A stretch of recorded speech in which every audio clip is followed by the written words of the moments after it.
All right, so thank you very much, everyone, for joining us once again. Your support has been great. We've been having a lot of fun with these webinars, and we hope that you have too. Hope that everyone out there is staying safe and abiding by whichever law of the land or the whichever one you feel is most safe and protects you and your family.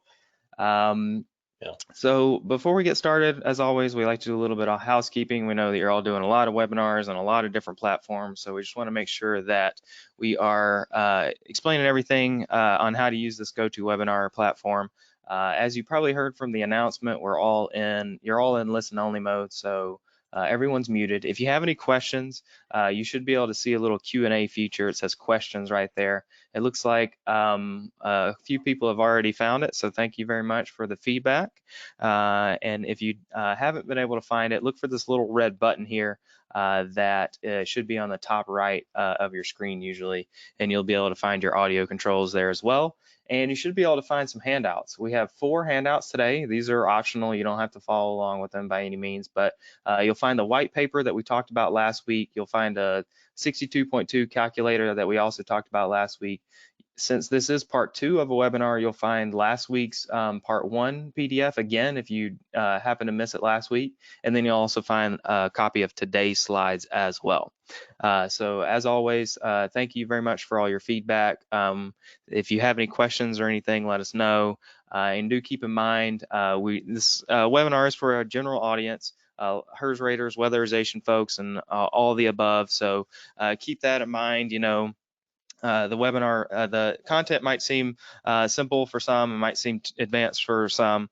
That's just the nature of this. So be mindful of that. And I think that we'll all learn something today.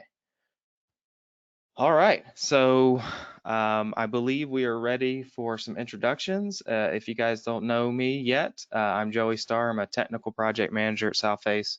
So and I work in the weatherization training and also do some project management as well. Mike, if you have advanced the slide, I'm not seeing it, and this is, I think, the exact point in which we discovered this last week. Are you still there? It says he's offline. Oh, wow. On mine. Okay, I cannot see that, but I can hear you. So let's do this. I will take over real quick until he gets back on. Oh, no, not you. I want to make me the presenter. And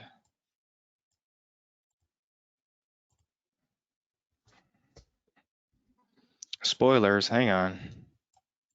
Okay, so I'm Joey Starr. Can you see this now, Bryant? How's that looking? Yeah, I can see it. Okay, well, since we've already spilled the beans, Bryant, why don't you tell us a little bit about who you are, other than providing technical support for us? Sure. I'm a senior technical project manager at Southface. I split my time between doing research. We do building science research, and I kind of focus on HVAC systems, kind of new and novel systems and commissioning, things like that. And then the other half of my time is spent doing commercial energy audits, like ASHRAE level 2 energy audits. Oh, I hear Mike. Are you back? Hey, I'm back, guys. How's it going? Good. And Mike, I've given you I think control. I'm back.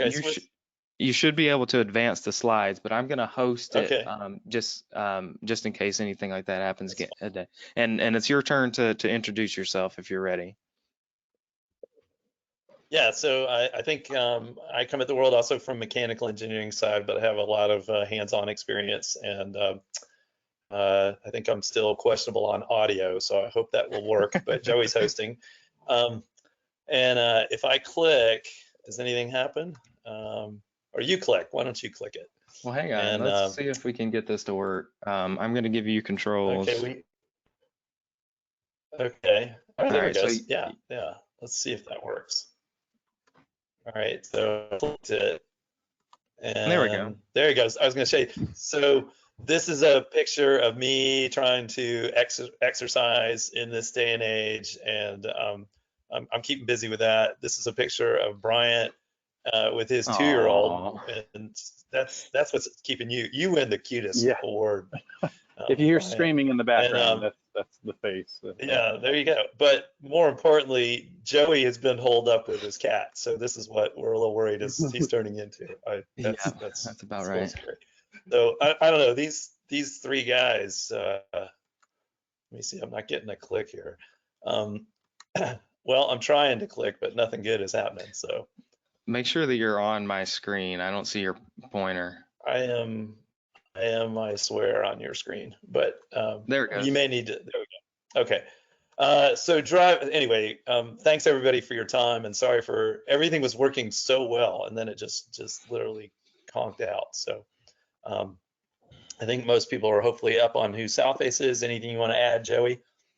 Nope, just as always, just hankering to get back there. Maybe one day, not anytime soon. It doesn't seem like, unfortunately. Absolutely.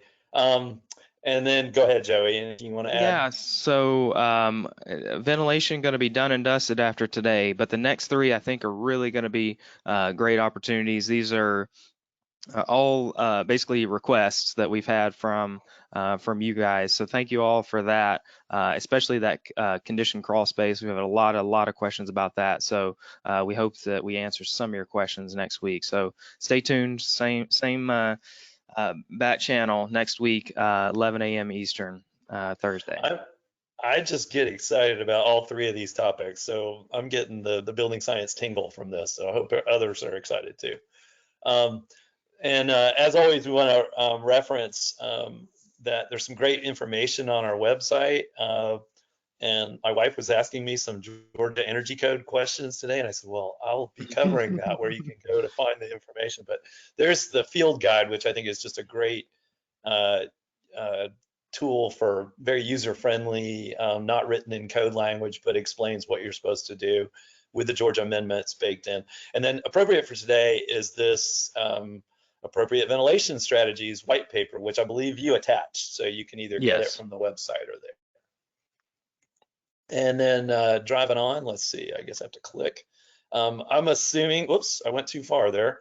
I'm assuming that everybody on that list, gosh, Joey, I'm trying to age up. We may have to have you take over and drive here. Okay. You went back one too many. And I went too far. Yeah, Oh, so we'll get the hang of it. So anyway, thanks for joining us. And as always, we are thrilled about the topics of building science for Vincent. What does it represent? Just again, using science, using physics to understand and optimize the performance of buildings. And typically when we do this, we find the majority of the people on these calls on our webinars are either mixed humid or hot humid, but we definitely have folks from other parts, and we welcome you. And I think that this slide is very relevant for the topic today, because I think several of us, I would say our personal view is that, you know, ventilation is not a one size fits all, and that there are strategies that are acceptable maybe in a dry climate that don't work so well in a humid climate. So I think that that's kind of a lot of the underlying theme of today. So I clicked it, and again, we always apply building science, the understanding of heat, understanding of moisture, and airflow. All of them move from more to less. I think airflow, a quick review would say the amount of air that leaks into a building is equal to the amount of air that goes out, and vice versa. In order to have air movement, you need some kind of pressure difference and a hole. Generally, for air sealing is trying to get rid of those holes. Intentional ventilation is an intentional hole. And then, of course, the things that cause pressure differences on houses would be things like the warm air rising, the stack effect, the wind blowing, and mechanical fans. And in a minute, I'm confident these are going to pop up here. So there we go. There's one. And anyway, so there's the stack effect, and hopefully we're on to our third option here in a second. Mechanical fans, and I'll try again. Let's see where we go. I was going to share this mindset again, that the house is a system, and we talk about the envelope, we talk about the mechanical systems, we definitely talk about the moisture barriers and the appliances, and today's topic is fresh air for people. And again, always the people component is something very valuable that we just can't ignore. And so that's why we're really trying to stay plugged into the big picture here, which is to build a tight, well-insulated house and then provide fresh air, not because the house needs to breathe, because there's people in it. I also want to give a shout out to our friend Chris from April Air, who gave us some great feedback based on last time's presentation. I'm a big advocate of what I've always called thick pleated filters. And he said really a better terminology is to use the word deep filters. And I knew what I meant, but I agree with Chris. And so I'm going to try to change my language. But you can see the pleats in this, and this, by the way, a filter grill assembly, which is something I also think is a really great idea, pretty easy access. But you can see the pleats, if you were to stretch that out, that would reach across the room. So that extra surface area is really what we're trying to get. And again, we talked about filters more last week, but a standard filter is probably a 6 or an 8. And to really start, going after the stuff that impacts our health, we probably want to go to a thicker, deeper pleated filter. And even a MERV 13 can actually do something about viruses. So I think there's a lot to be said for that. So thank you, Chris. Also, again, leaky houses do not equal healthy houses. And if you've been listening on the webinar, you'll know that I've been trying to do some home improvement stuff and working on radiant barrier, and I keep discovering more holes in my ceiling. I keep thinking I'm almost done with this project, and start discovering a place where I have a 10-foot ceiling drops to an 8-foot ceiling in our kitchen, and I discovered this big hole. And this occurred to me that I wanted to mention this under the air sealing one, Joey. This is a technique where if you got a situation like this, if you take your camera and you either shoot a video or a picture, you can actually see what it looks like. That's the can light. That can light is that particular can light. Let me go back a slide. Wow. So you can see that's my kitchen.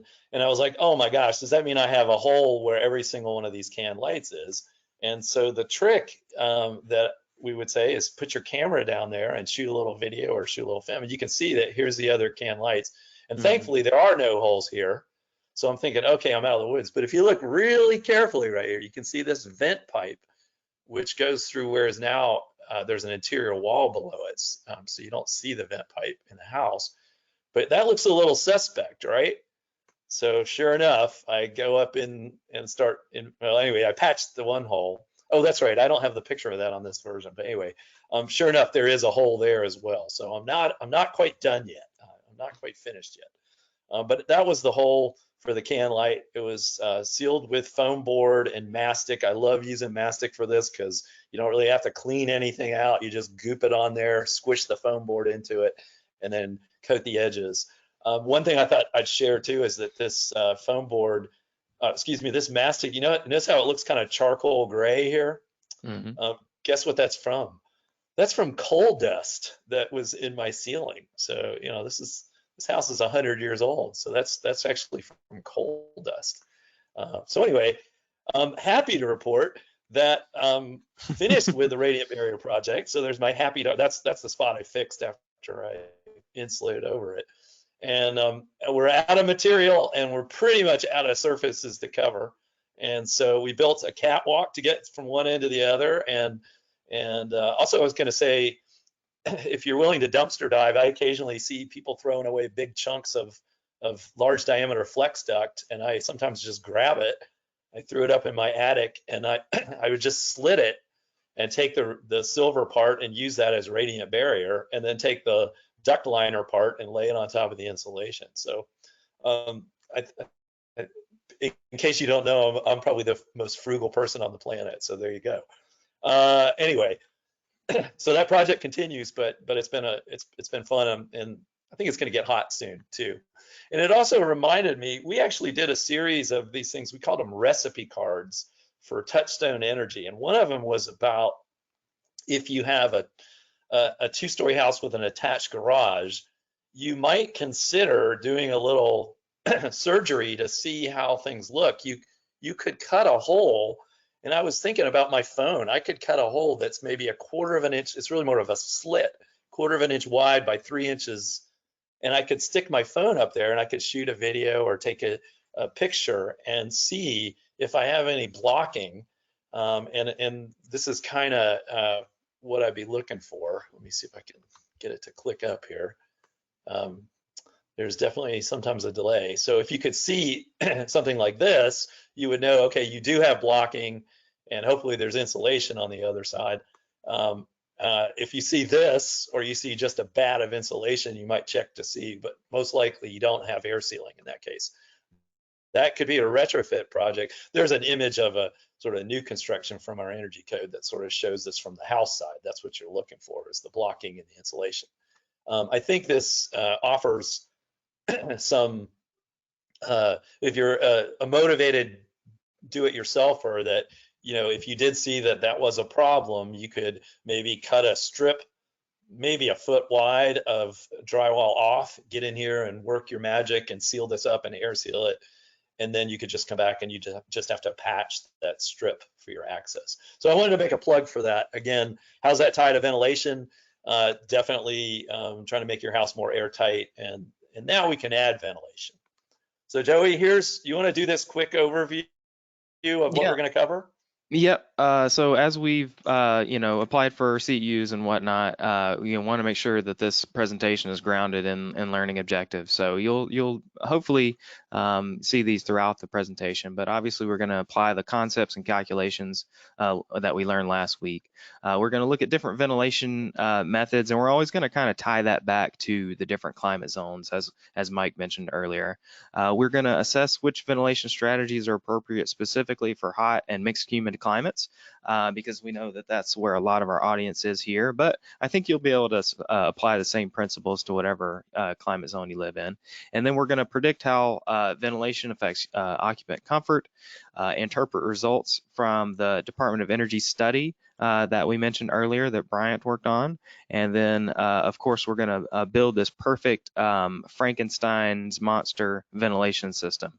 So you might notice a theme throughout the rest of the presentation. Sounds great, thank you. Hopefully I'm going to get it clicked. So very quickly, last time we reviewed how ventilation is part of the hierarchy of dealing with pollutants, which is how you achieve good indoor air quality, and it's third on the list. It's not number one. And we also made the distinction between, I'll say, the ASHRAE 62 2010 classic equation, which is 7.5 CFM per person. You get people from bedrooms +1, and then 1 for every 100 square foot of floor area, and that is what the code is based on.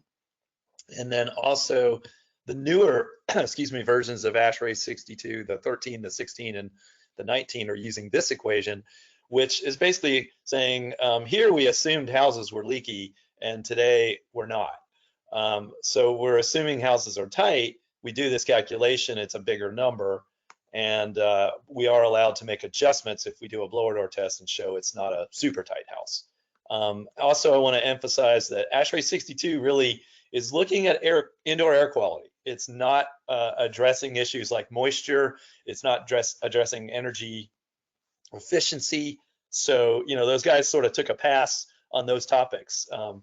It does require verifying the CFM, whereas the code just sort of says, I'm sure the design will work. Ha, ha, ha. Also, just for clarity, the code and ASHRAE do require spot ventilation, kitchen and bath and so on. So just a very quick summary. Here's the 62 2010 or the code, and here it is for a small house. You would need, you know, around 40-45 CFM. For a big house, closer to 100 CFM. And there's a table that rounds up a little bit and the actual equation. Whereas if you use the new standard, which does have a table, I left it off here, but it's significantly higher. It jumps from 44, 43 to 69. That's about a 60% increase. And then this one doubles from 100 to about 200. But like I said, you can use one of those calculator tools. We attached ours. I think if you're a glutton for punishment, you can use our spreadsheet one. Most people probably would use the very nice red our residential energy dynamics calculator tool. Okay, now that we've established we're going to come up with a number for how much ventilation we need.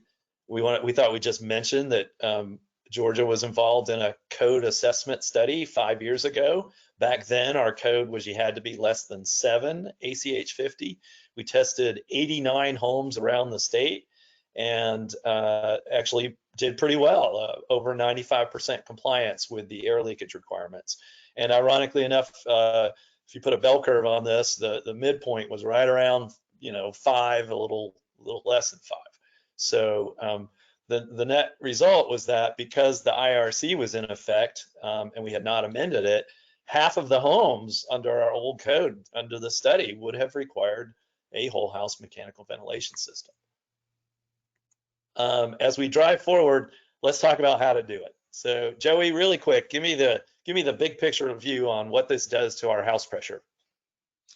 Well, the first two, the story is not great. Obviously, as you mentioned earlier, CFM out is equal to CFM in and vice versa. So if you're exhausting only or supplying only, you're going to be causing either a negative pressure in the exhaust only strategy or a positive pressure in the supply only. So that's why a balanced approach is much more effective, and you're not going to have any sort of those pressure imbalances.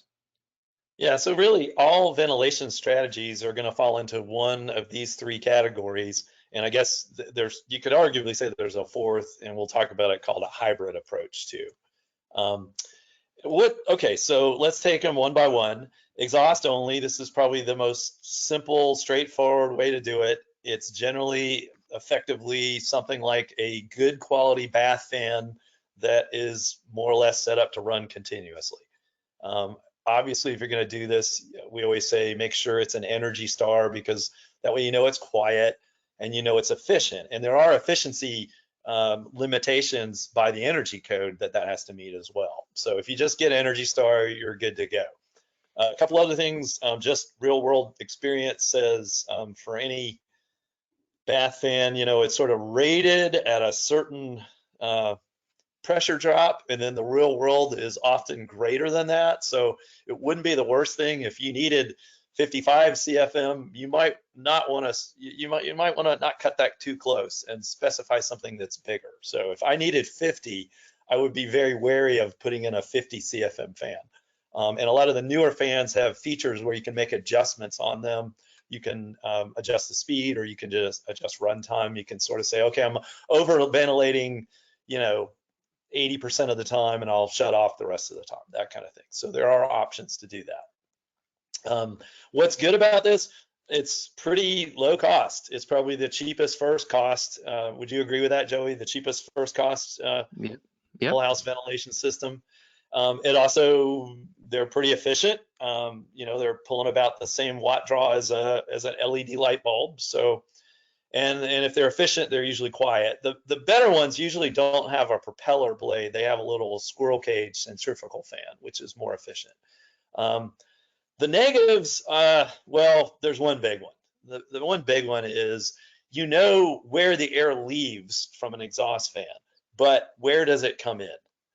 And also, we just don't know. And how are you filtering it? And I know that people have made claims, and Lawrence Berkeley Labs was trying to tell me it's a MERV 11 filter, and I'm skeptical. I think that it depends on the house, and I just don't like relying on someone said the fiberglass bats in your wall act as your filter, right? So I guess that's probably true.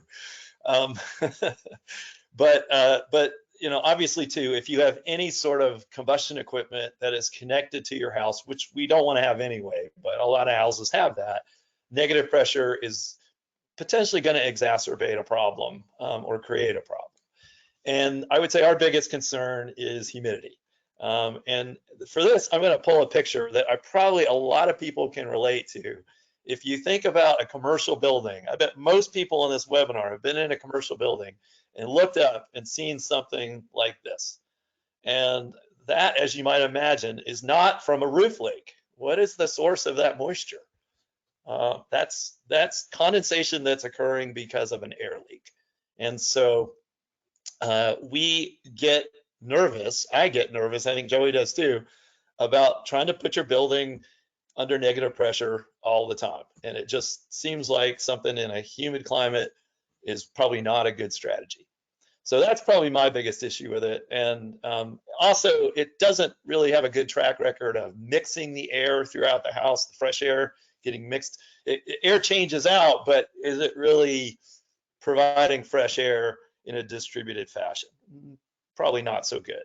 So negative pressure ventilation is allowed, and I would say the risk factor is lower in a dry climate, but nevertheless. Also, I think we have so many bad pictures of things like this, and I'm guessing many people on this call have seen examples of bath fans that were ducted rather, what's the word, crudely, poorly, I guess. And you're looking at this and you're like, no one would ever design it like this. No one would ever draw that on a drawing. And then you're like, oh wait, someone did this. So Joey, I always tell people, if you turn air about 90 degrees, and that's with an elbow, it's probably 15 to 25 feet of equivalent straight length of resistance. So when you turn it with a flex duct, like you see in this picture, or like you see in this drawing, you know, this duct is now, oh, I don't know, 150 feet long. And it's not rated, the fan is not rated for that.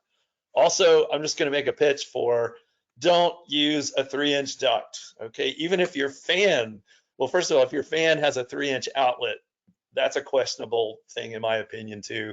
But if your fan has a 3-inch outlet, we would actually recommend you up the diameter immediately, come out and transition to a bigger diameter duct, like you see in this drawing right here. So I would say a better quality fan is probably going to be a 4-inch or greater. And some people just say, whatever it leaves the fan, go the next size up in the duct size, because resistance on exhaust fans we've got a bad track record of this in our industry. So I don't know if you want to add anything on this. Like I said, upsize the diameter. Everybody should always understand that round metal is the best. If you can use round metal the whole way, do that. But if you can use it most of the way and then use a little bit of flex, you're not taking too big of a hit.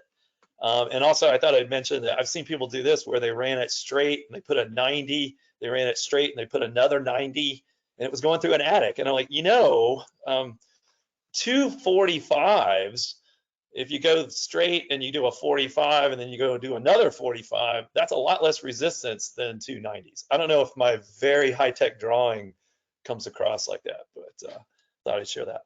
And then also some people I've seen put insect screen on the terminal device where it maybe leaves the soffit or something. And really, I think you don't want to go anything smaller than a 1/2-inch mesh. You're not so much trying to keep insects out as really big critters like birds from getting in. So that's a little bit of guidelines on that. Anything you want to add on that, Joey?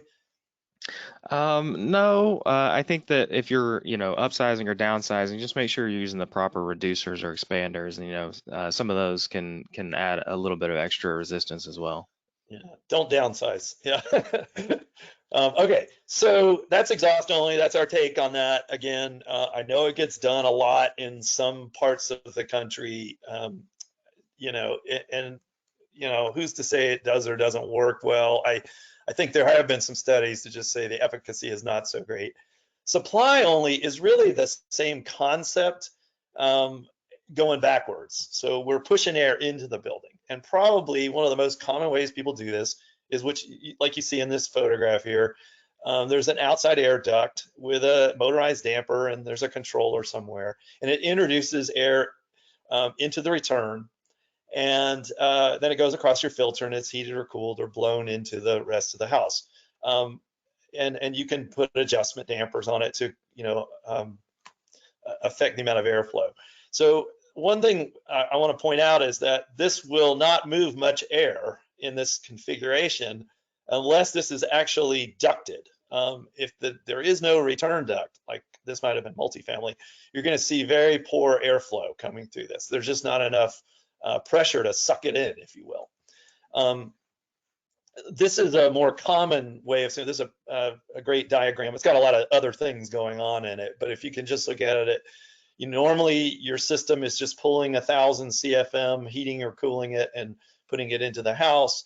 But we're going to introduce outside air through this fresh air duct. It connects in the return duct upstream of the filter, or we could put a filter on it as well. And the idea is that when it operates and this damper, this motorized damper is open, then we're going to get air from the house mostly, but we're also going to get air from the outside. And so the net effect is that the house experiences a little positive pressure. You're putting 1,000 in, you're taking 950 out. And we'll talk about some controllers and features on that. There's a number of manufacturers that make these controllers, and I try to kind of promote a technology rather than a brand. And there's a number of good brands out there. So what's good about this system? It's pretty bulletproof in the sense of it's been around for a while. It's commonly used in commercial buildings.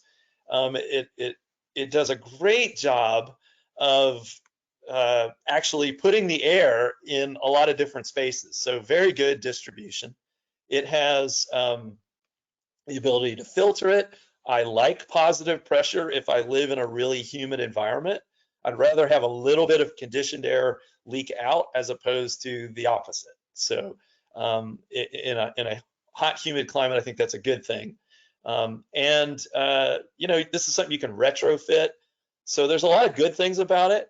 There's one major negative to it. And the major negative is that you're using a giant fan to basically bring in 50 CFM. So, that blower could be 300, 400, 500 CFM. Excuse me, back up. That blower could be 300, 400, 500 watts of energy, and you're effectively using it to pull in 50 CFM. And yes, you're mixing it really well, but that's a lot of energy for that. So that's the major downside. If you're involved in energy modeling, you would recognize that you take a hit for this. A couple other smaller issues, but I think when it's done right, it can work well. And the energy codes since the 2015, the 15 and the 18 actually say if you're gonna use your main blower as part of your ventilation system, at the very least, your blower has to have, it has to be an ECM motor, an electrically commutated motor, which is essentially a more efficient motor that with some controls can slow itself down or at least be more efficient.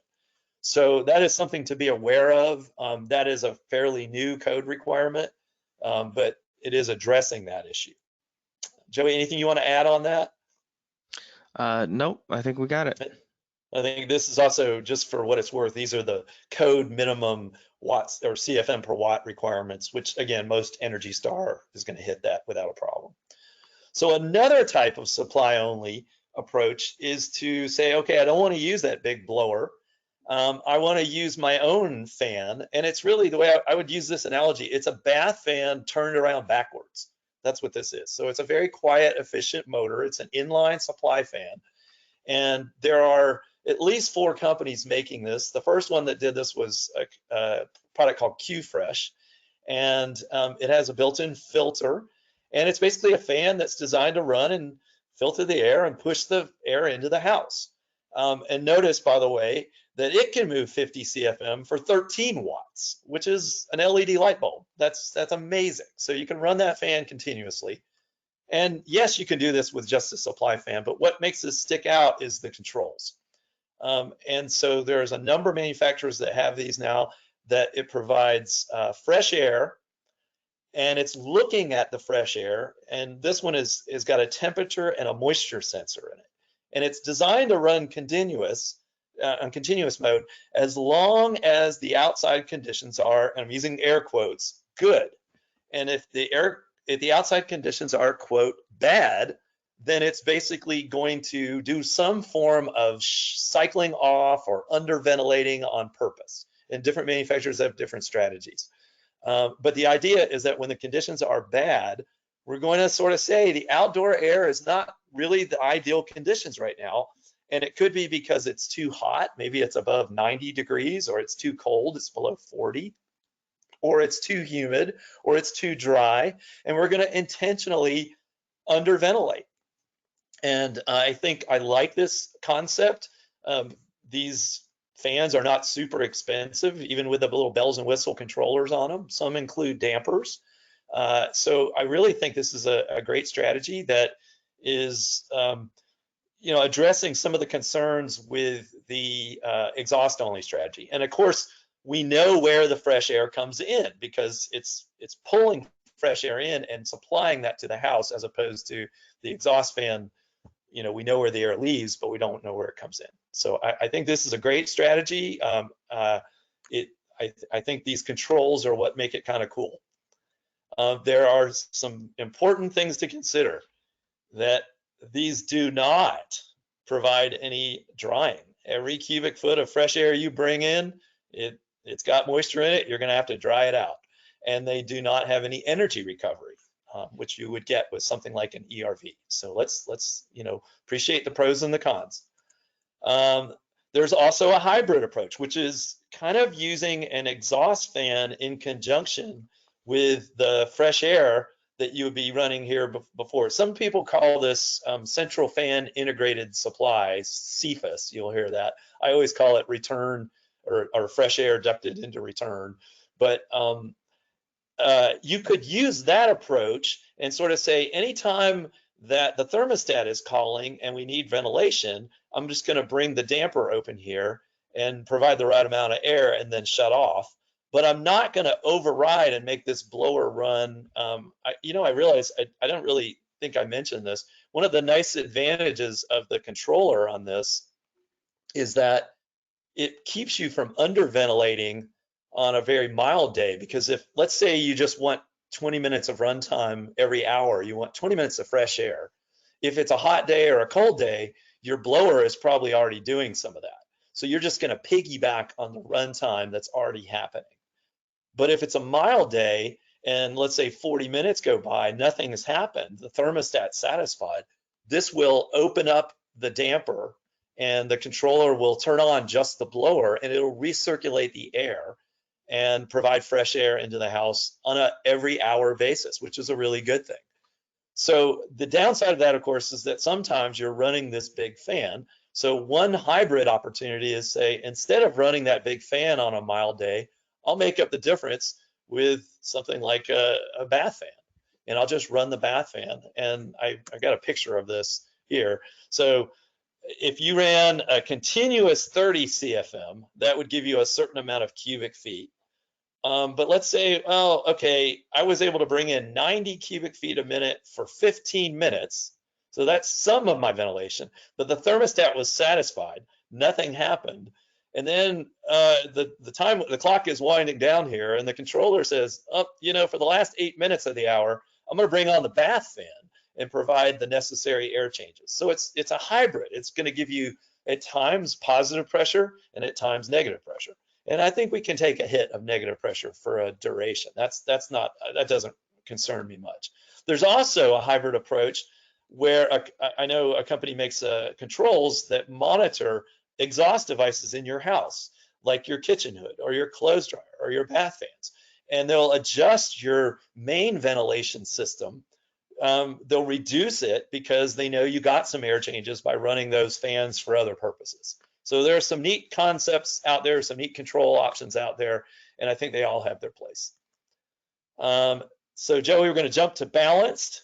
And a lot of people, kind of purists, would say this is the best way. It historically was a fairly expensive option, but a balanced approach offers us this ability, most importantly, for energy recovery. So a lot of times you see heat recovery, or energy recovery is heat and moisture. You'll see diagrams that'll show, winter air coming in cold, being heated up and delivered. This one, actually, I like it because it shows the summertime condition. So you've got your fresh air that's both hot and full of moisture, and it's going to provide that fresh air into your building.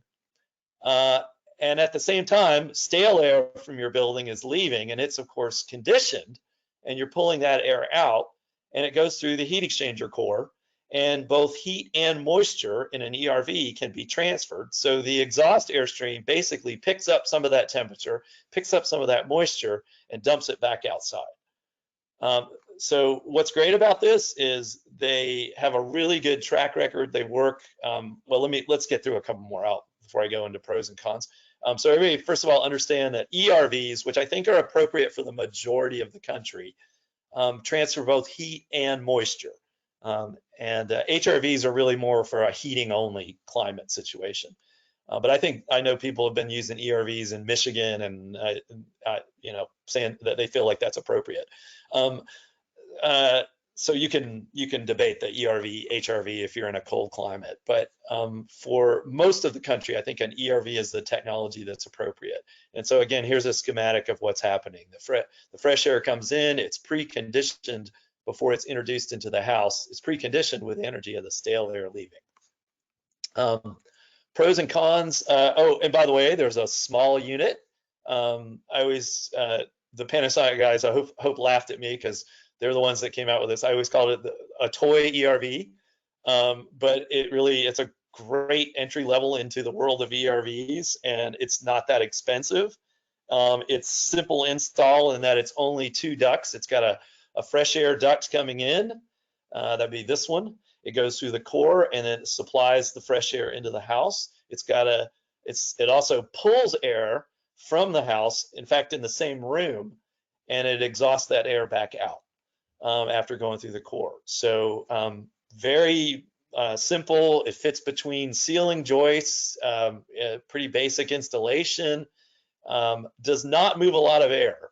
Probably 30, 40 CFM is what your top's going to get out of it. But it really does allow you to get this. So for smaller homes, or I know some friends that they put 2 of them in, one on each level, I think is how they did it. And then the negatives, of course, are it does not do, ERVs do a good job with temperature. They don't necessarily do the best job with moisture or the latent load transfer. So this one in particular is small. It does not have a terrific latent transfer. So it's gonna take some of the humidity out of the fresh air, but it's still gonna have a good bit going back in. And because it's all in one room, it's not really distributing the fresh air around the house. So you probably put this, you know, I would probably put this somewhere where the central hallway where the return is located. Then you can jump up from there to a whole house ERV, and this technology has been around for a while, but what's exciting to me is how it's become much more affordable and available. So I'm excited about this, and it still only gets about half the outside air moisture. So I want to, let me dismiss that. I'm going to say it removes a portion of that moisture, but it's still adding moisture. So does an ERV dehumidify the house? And the answer is no. It removes some of the moisture of the fresh air. And these are a more expensive option, but they offer some, you know, some great energy recovery. So Joey, I thought I'd share, if I can get it to click forward here. Also, I want to just put this on ERVs. It's very important. In my opinion, absolutely the best way to install it is independently duct it. But if you're going to, you may tie it into the duct system. You can tie it in on the return. You can supply the fresh air into the return, or you can sort of share the return and pull fresh air. But read the details on this. This is only really gonna distribute the air well if the air handler is actually operating. And no matter what, you don't ever want to put 2 ducts. You don't want to put your supply, you know, into the supply and your return into the return, because if the air handler is not running, it'll just recirculate air around the blower. It won't actually put fresh air into the house. So I've seen people do that as well. And that would only work if your air handler ran all the time, which is not something you typically want. So I thought I'd show, this is my own house. I did a retrofit on it. I hung this unit in the crawl space. This is a conditioned crawl space. That was a big project. Hey, we'll be talking about that next week. Ooh. So, oh yeah, very excited. A conditioned crawl space. I really actually my installation was quite similar to, if I can get it to click here, try again, was quite similar to this. This is really what it looked like. I had a fresh air coming in, I had a stale air leaving, it goes to the box. I split the duct and put 2 supplies in 2 different bedrooms and pulled from 2 different rooms as well. And so I thought I'd just kind of show you. Since it was in the crawl space, this is not it, but I kind of made something kind of like this where I went from a boot to something that could transition to a crawl space vent, which of course is no longer being used. So I had the vents, it seemed like a good place to do an inlet, and the exhaust would be that one, and the exhaust comes out right by the condensing unit, no problem with that. I wouldn't probably pull fresh air there, but I picked a crawl space vent that was far away from anything, just, you know, trash cans or my neighbor's driveway, that kind of thing. So it's a good place to pull in fresh air, and sometimes that's easier said than done. And it was easy to exhaust air, and that was far away from the intake. In terms of the supplies, one of them I came up through the floor and I cored a 4-inch hole. The ducting on mine was 4 inches and then split to 2 more 4 inches. And I used, and then one of them, I came up through the floor in the closet and came up through the wall and out the low sidewall. Those are just, I bought these louvers, they were pretty cheap. They actually had twice the louvers. I clipped every other one out to provide, you know, a little more net-free area, and I'm definitely needed to do that. As far as pulling air, one of them, I actually just ran the duct through the return boot, which was already in the floor. And I didn't want to move the furniture to take the picture, so that was me getting lazy right there. The other one, I pulled from the floor of a closet, and so that's got a louver on it, just like that. And I put it in the floor of the closet, and I have a friend, Terry Brennan, who is just an indoor air quality guru. Some of you may know him.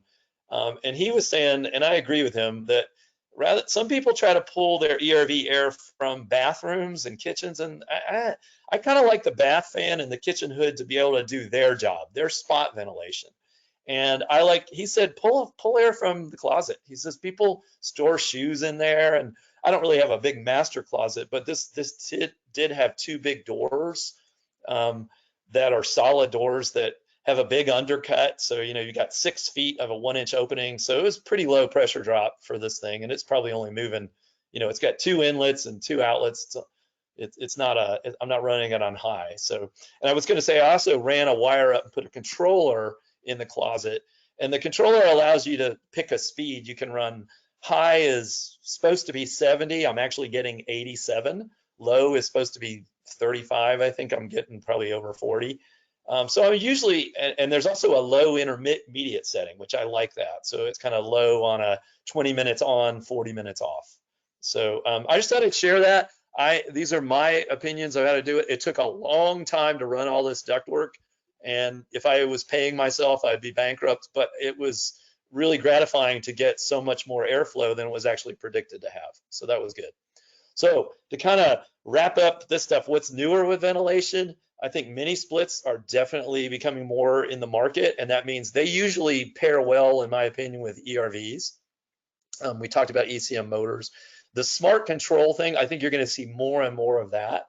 And loads have definitely shifted, especially as we build more and more high performance homes, where we get this need for drying that we have in swing seasons where we really don't need any cooling. So I'm a big advocate of some sort of means of getting additional drying, be it variable speed equipment or a dedicated dehumidifier or a ventilation dehumidifier, which we're going to talk about in a second. And in terms of HVAC and moisture, you know, we always say it ain't the heat, it's the humidity. So I thought I'd share this example. Oh, by the way, yeah, is there any way my ventilation could ever cause me a problem in a humid climate? I can't imagine. Well, these people, I think, were kind of naive that they basically just dumped supply air into essentially their return plenum, which was the closet. And for some reason it didn't work. What do you know? So, you know, if you're dumping supply air into a closet and that air handler isn't running, you're just asking to grow stuff. So definitely something we need to be aware of. I also wanted to do a real quick recap on this, and I'll show you why in a second. So I'm going to take a peak moisture day, this happens to be about the peak moisture day in Atlanta, which is 82 degrees Fahrenheit. So I'm going to find 82 degrees on my site chart here. I'm going to go up and I'm going to put a dot on the 80% relative humidity curve. And I draw a horizontal line and it looks like, oh, that's over 130 grains or a dew point of about 75 degrees Fahrenheit. So very high dew point, very easy to condense. And there are places that are even worse than this. And then I'm going to skip the heating and cooling part. But obviously, it doesn't take much for that to get, you know, if this air hits the surface that's below 75 degrees, we're going to have condensation. And so if you think about it, this is a really interesting way to look at data from the summer. And it really shows you that most of the hours of the summer in Atlanta, 83% of the summertime, the temperature outdoors is 85 degrees or cooler. And only 17% of the hours is it above, is it above 85 degrees? And really less than 10% of the hours is it above 90 degrees. So our design temperature occurs is around, it's always historically been around 92 degrees. And we have, you notice we have about 100 grains in the outdoor air under that design temperature condition. But our design moisture day is a third more grains of moisture in it. So it's that 82, 133 grains. That's what I was showing you just a second ago. And if you were to bring in 100 CFM of outside air, that would add almost 4.4 pints an hour. Oh my gosh, that was harder to say. Joey, there's 2 pints in a quart, right?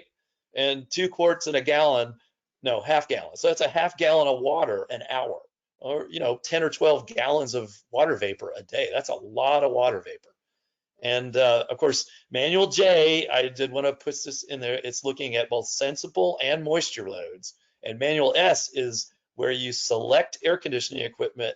You select a unit of air conditioner, someone's manufactured air conditioner that can satisfy both sensible and latent. In other words, you never want to size on the total load. You want to size on equipment that can handle both the sensible and the latent. So I did want to throw that in there. We'll probably talk about more of that on some of the later webinars. So one of the technologies that I'm a big advocate of, it's probably one of the most expensive options, but it really works well, is a ventilating dehumidifier. And the idea is we're going to bring fresh air in, we're going to bring house air as well, mix those two, filter them, and then a humidistat will say, okay, run the dehumidifier and dry this air and put that fresh air back into the house. I really like this strategy, and I think there's a lot of benefits to it. And the other option is, I guess let me go back and say I like the positive pressure. I like knowing where my fresh air comes from. I like the good filter. I like that it mixes with house air and it provides at times supplemental drying of the house. And it's got a lot of good things going for it. And it's also probably the most expensive, or at least one of the most expensive out there. There's also some good options today for supplemental dehumidifications. If you feel you need that, there are times that might be appropriate. So Joey, finally, what's the best ventilation system? And we're going to pay homage to one of my favorite movies of all time. Let's see if anybody knows what that movie is.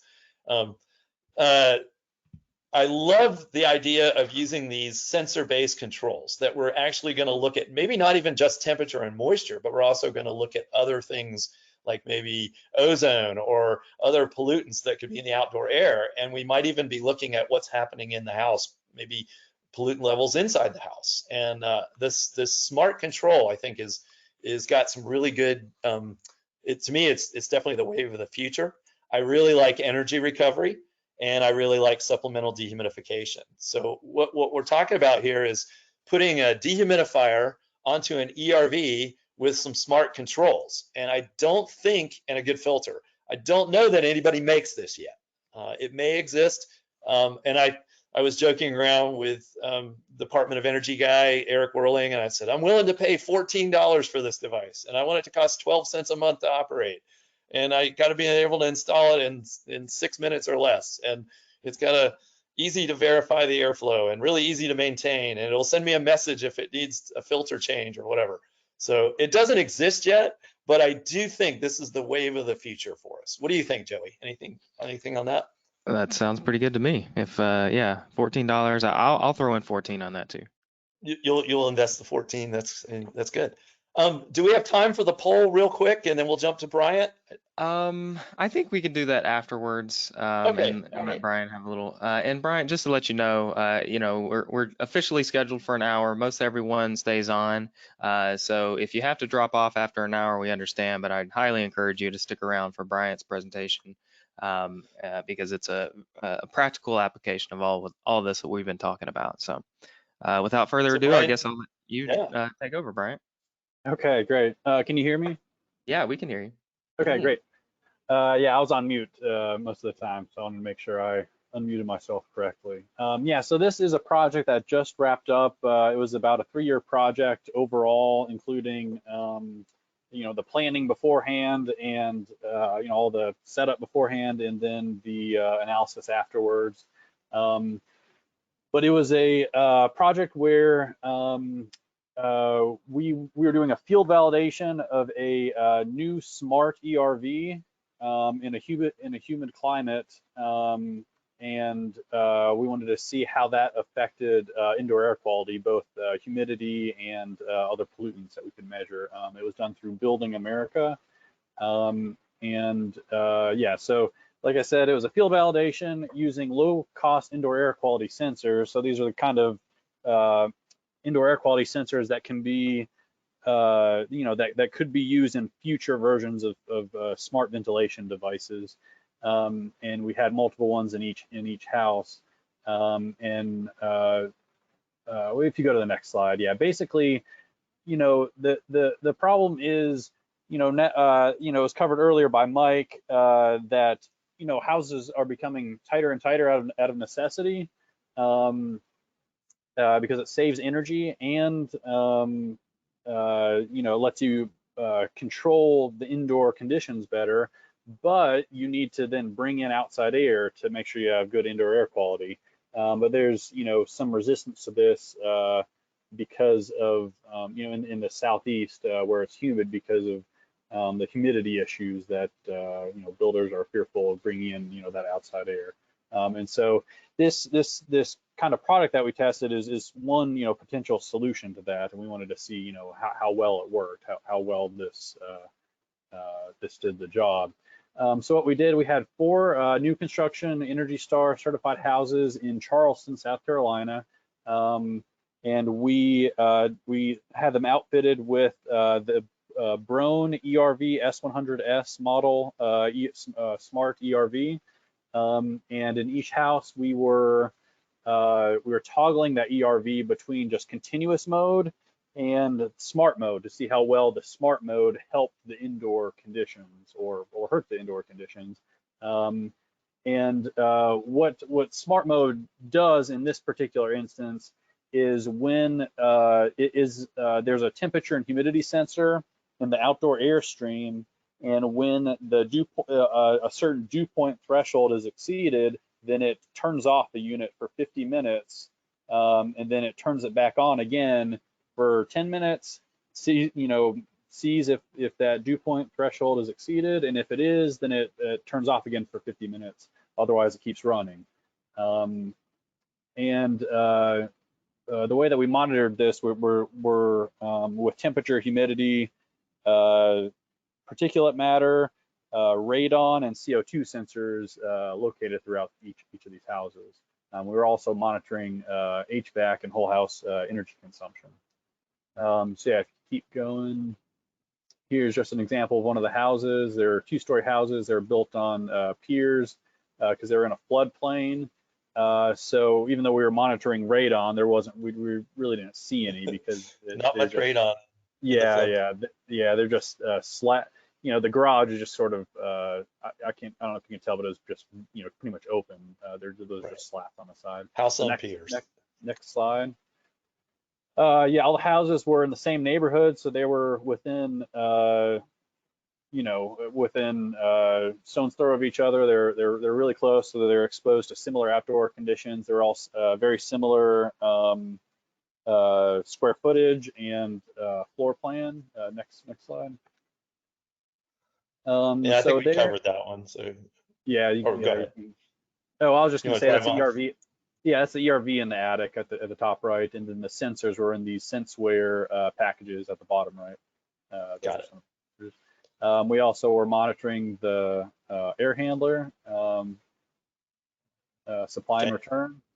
All right, so this is we had some outdoor air sensors at each house as well to see how the outdoor air related to the indoor air, and really the takeaway is that we sampled smart and continuous mode pretty evenly. We sampled outdoor air pretty evenly. It wasn't overly sampled during more humid conditions in one versus the other. And then really the big takeaway is that it's super humid in Charleston. You can see that.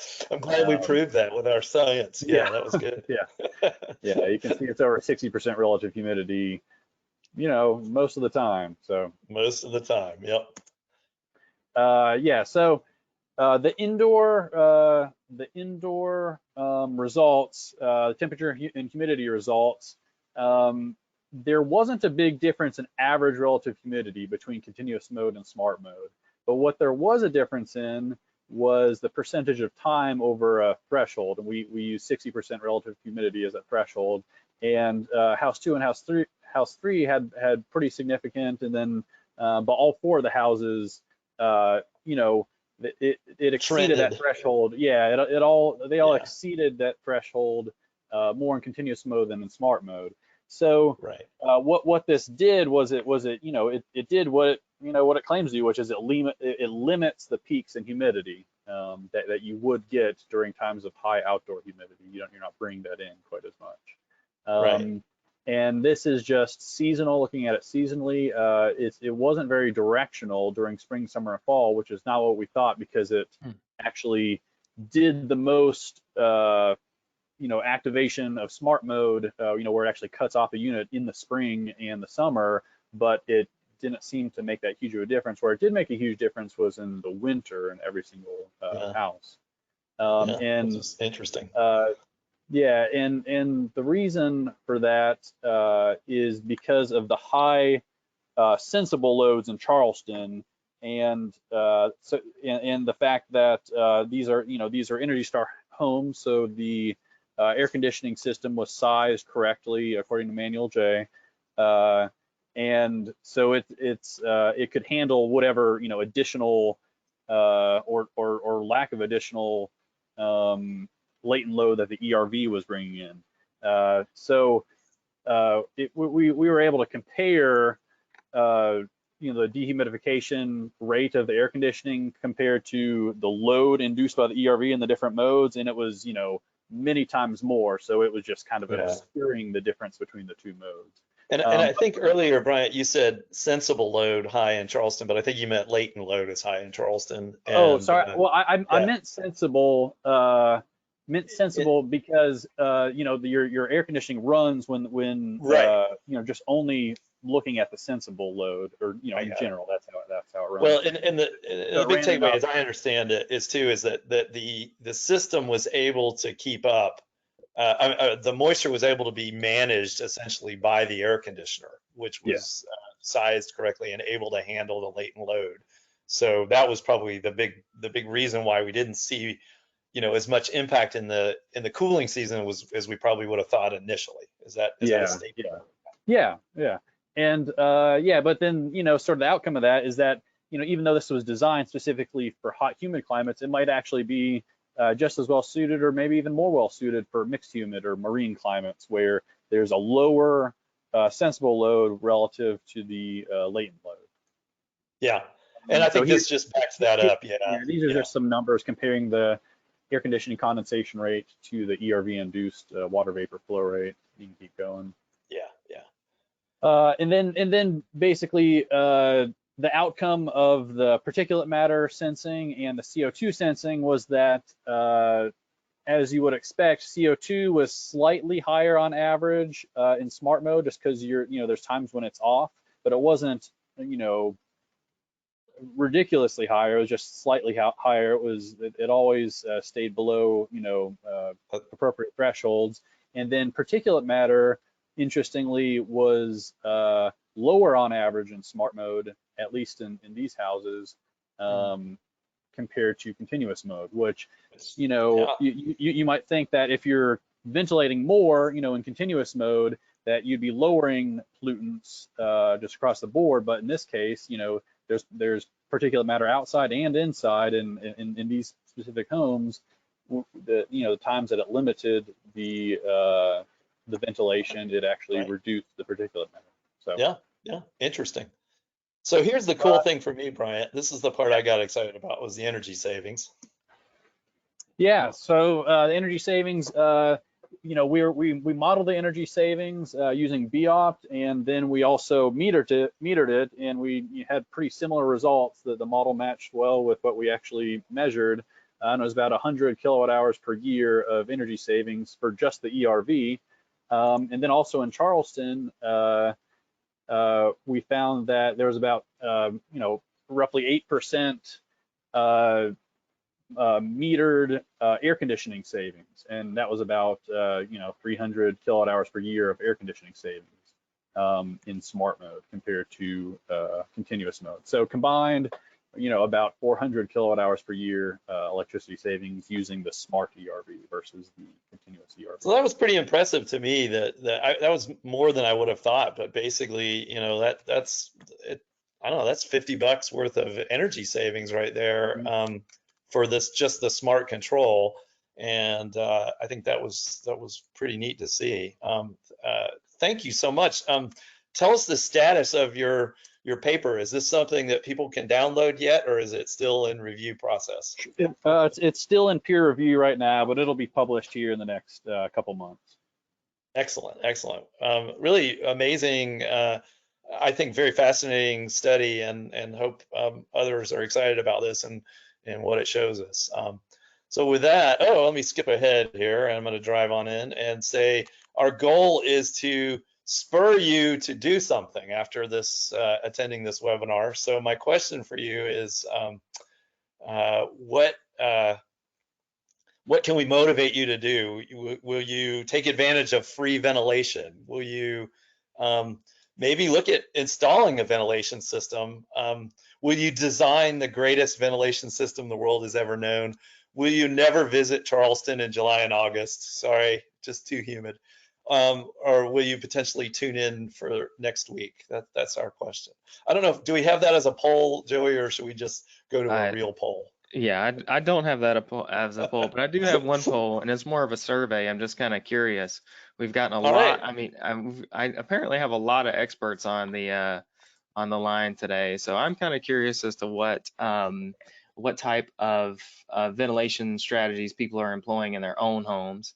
I suspect that it's more of a cobbler's children have no shoe scenario, which is the world that I constantly live in. We'll see. We got about 25% voting so far. I'll give that about 10 more seconds so you guys can chime in. Let's let people weigh in on this. Maybe people are like, what does this mean? What are these options? Other or unsure, yeah. Okay. I'm anxious to see what people on this call actually have, if any. Let's see what it looks like. If any. Actually, there are some others out there, or some unsures. I don't know what that means. If you have some sort of maybe Frankenstein device that you've created, let us know. 40% exhaust only, 16% supply only, which I thought was high, and 13% balanced. 0% hybrid, which is interesting. Yeah, just not as and then common. 30% other or unknown. So thanks for voting. Just kind of always curious as to who we have on the line. So I think that. Do we have any? I know we ran a little long, and thank you everyone for hanging with us. Do we have any questions that we want to try to answer or address? Yeah, let me kind of do the ending spiel here, and then we'll hang around for a few more minutes just to make sure we answer any questions. We did have quite a few, so please do hang around. We'll get into some nitty gritty, deep in the weeds stuff here. But we do, as always, want to thank you for joining us. And here are a couple of resources and things that we've used to create the materials that you see. Do want to make sure to invite you to the webinar next Thursday, 11 a.m. Eastern Time, which will be condition crawl spaces. I suspect that we'll talk quite a bit more about humidity and maybe even ventilation there as well. So more of a continued conversation. If you need ResNet CEUs, you know where to go. Email us at courses@southface. We'll set you up in our LMS so you can complete the exam for that. And then, I think we'll go to some questions. First of all, someone is offering to give you a new air conditioner. Mike, I'll make sure to get his information so he can install that for you. I'll take it. That's a 1980s 10-SEER air conditioner that I think we ran it once last year. So, but I'll take it. Thank you. Yeah. I'll take anything free. Someone with the times that we're in, someone's asking if we're getting more questions on ventilation and IAQ with everyone being at home.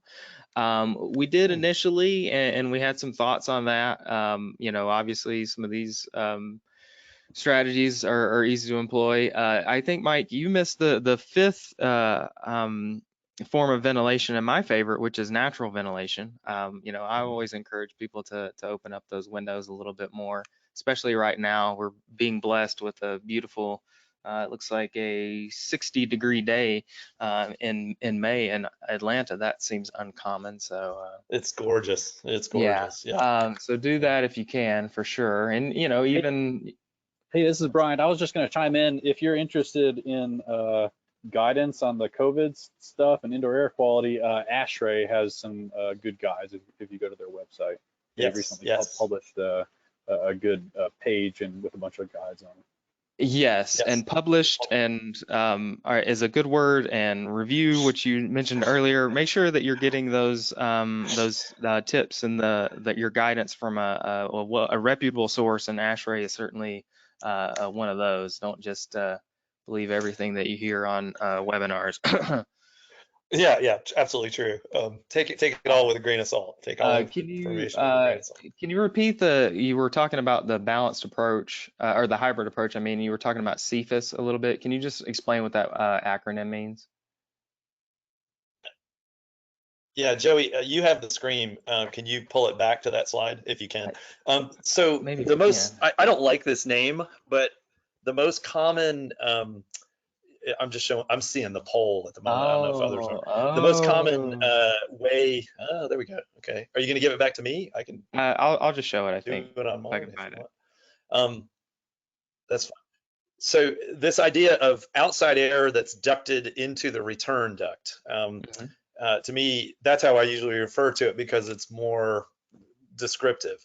But someone a long time ago, probably an academic, came up with the name Central Fan Integrated Supply. And so you'll sometimes hear the acronym CFIS, Central Fan Integrated Supply. I don't love that description. It seems complicated, but it's basically what you see here. And we want to emphasize too, it's really important that you not just consider this a duct into it and that's all. If you just have a duct running from your return to the outdoors, you just basically have a duct leak. And because it's only gonna bring in fresh air when the air handler runs, and the code says any type of intake or exhaust has to have a damper on it. As well. So we really think, sometimes I get asked that question. I don't consider that a ventilation system because it's going to over ventilate on the extreme hot or cold days, and it's going to under ventilate for the mild days. And that's not the definition of a ventilation system. Ventilation systems, in my definition, have to operate on a regular basis. And I like this approach. There's a lot of good things about it. We talked about the big negative is this fan right here, pulling a lot of wattage to move outside air. Talked about some of the ways people have tried to mitigate that. But yeah, so that's Central Fan Integrated Supply. Yep. I think if I go just forward a little bit, and you had Q-Fresh, someone was asking just in general about filtration. I mean, with any of these that contain filters, there's always an issue of whether or not the homeowner is going to, understand that they have to change it. And I think they're as likely to change that as they are the air conditioning filters, which in some cases is not very likely, unfortunately. But a little bit of homeowner education there can go a long way. If you are, doing this, if you're a builder and doing this with new homes, obviously, leaving some documentation behind or something. If you're in weatherization, you have the opportunity to sit face to face with a homeowner and you install some one of these products, or even the Panasonic, telling them how it works and telling them how to change the filters, and then also putting it in a location where the filters are reasonably easy to change, I think is really important, but always something to consider. Let's see here. And specifically, this Q-Fresh does not tie into the HVAC system. Is that correct, Mike? It could. It's Yeah. you have to figure out how you're gonna deliver the fresh air Right. into that. Yeah, it And has a fan, so it's designed to be standalone, I believe, and there might be other models as well. it could be ducted independently. It could be tied into a couple different ways. And I'll say I'm just trying to stay generic with this Yeah, too. sure. There's several main those. So. And Bryant, we actually had a couple of questions about your study here, and Oh, I kind of good. noticed this too. I think here, why was House 3 so significantly different? Was there anything, maybe a homeowner modification or something that changed that, or did you figure that out? No, I I think it had had to do mostly with how they set their thermostat. Okay. So I was in the full paper. It's more apparent. We go into it in more depth. Yeah.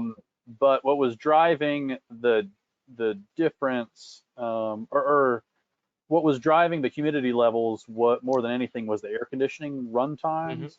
And so homes that had their thermostat set higher, air conditioning didn't run as much. Yeah. And so it was a little more exaggerated. Okay. So yeah, it's just that's kind of what it came down to. Just because the magnitude of the difference between the two modes was less than we thought it would be, just on average. Right. And also, I think it was clear, in case people didn't catch it. I love the way the experiment was set up, where it would toggle between smart mode for 2 weeks, and then it would toggle back to continuous mode for 2 weeks, and then keep switching back and forth, which I think over the course of a year gave you a pretty good flavor for what was happening. And Yeah, Brian, I believe all the houses switched at the same time. Is that correct? that's correct. Yeah. So they were all consistently in continuous mode, and then they all were consistently in smart mode for 2 weeks, which I think was brilliant. It was a great way to set up the experiment. Yeah, well, thanks. That was Brett Singer's idea, so I'll give Well, him. some smart people involved here. What else, Joey? Just one question about cost effectiveness. As always, we've got a lot of weatherization folks in here. Is ERV in general cost effective for a house, especially an existing house that is maybe partially air sealed? I think And so. I think, and I brought this one up specifically because I know that a lot of weatherization agencies are using a model like this, and I would say partially air sealed is a good descriptor of what we're able to do in an existing home that maybe is a little bit older and with a limited budget. So. And again, remember that just because a home, and I speak from many years of experience with the weatherization world, but also living in a home, that I tried to emphasize that just because a home is leaky and has air changes doesn't mean it's healthy. And the idea that that people, I don't know, in the early days, I remember of weatherization, people would talk about, oh, worried you're going to make our house too tight and we'll have to put in fresh air. And it's like, no, you get to put in fresh air. That's a good thing.